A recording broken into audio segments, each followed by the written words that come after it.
All right, let's talk about something really powerful today. We're going to explore this incredible idea, finding the light, your light, from inside the prison. And I'm not necessarily talking about a literal jail cell. Just take a second and think about it. Have you ever felt completely and utterly trapped? You know the feeling. It might be the prison of a job that just sucks the life out of you, a creative block that feels like a brick wall, or maybe it's just the heavy weight of what you think you should be doing with your life. It's that feeling of being stuck, suffocated, knowing there's something more inside you just waiting to get out. But what if that feeling of being trapped isn't just something you have to escape from? What if it's actually a doorway to something brand new? Well, there's a historical event that gives us a totally radical way to look at this whole thing, a key to unlocking that light. The day is called Yud Tes Kislev. Now, on the surface, it's the anniversary of the day the Alter Rebbe, the founder of Chabad, was freed from a very real, very scary prison in Tsarist Russia way back in 1798. But here's where it gets really, really interesting. The common way to look at this is great, he got out of jail, the end of something awful. But the Chassidic view, it's completely different. They see it as the start of something new, something world-changing. In fact, a later Chabad Rebbe, the Rebbe Rashab, gave this day this incredible name. He called it the Rosh Hashanah of Chassidus. So why Rosh Hashanah? Why the Jewish New Year? What does that have to do with getting out of prison? Well, see, Rosh Hashanah isn't just a party with apples and honey. On a deeper level, it's the day the world is fundamentally recreated, infused with brand new energy, made wider, deeper. So this wasn't just an escape. It was a new beginning for an entire spiritual movement. So how on earth does a prison cell connect to a new creation? This gets us to the absolute core of what we're talking about today, how that feeling of intense pressure, of constriction, can actually create incredible clarity. So here's the big idea. The Alter Rebbe's prison cell wasn't just a place of suffering. No, it was a laboratory, a crucible where something absolutely essential was being forged. Think about it. In that cell, he was literally forced to explain the deepest secrets of his teachings with total, undeniable clarity, to defend them against people who wanted him gone. That immense pressure didn't break him. It did the exact opposite. It distilled his entire life's work down to its purest, most powerful essence. And this right here is where it all comes back to us.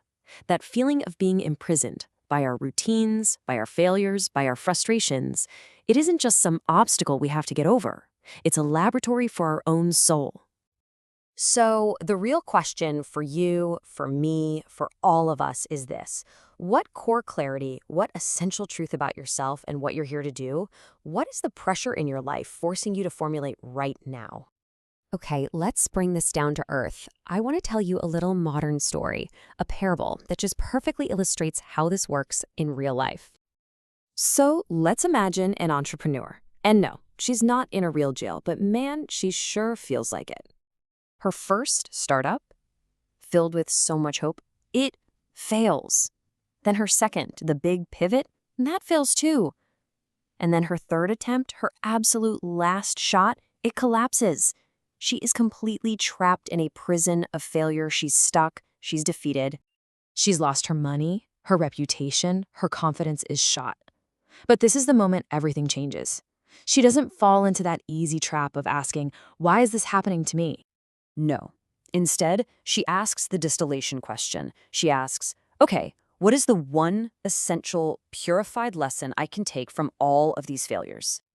And this is the whole point. Her true redemption, her geula, it isn't about landing that next round of funding. It's the internal breakthrough. It's discovering the fundamental clarity of her core idea, an idea that was distilled from all that pressure and all that failure. That clarity, that is her personal Rosh Hashanah. That's her personal moment of release, her very own Yud Tes Kislev. It's a total recreation of her mission from the inside out. So, this is all great, but how do we actually do this? How can we apply this in our own lives? Let's turn this powerful idea into a really simple, actionable practice.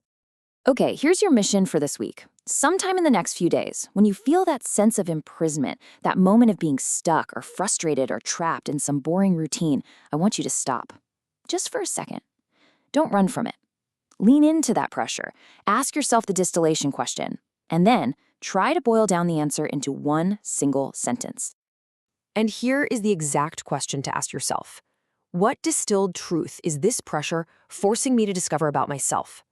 Notice it's not about the situation. It's about you. And remember, the goal here isn't to magically find an instant solution to whatever's bothering you. The goal is so much deeper.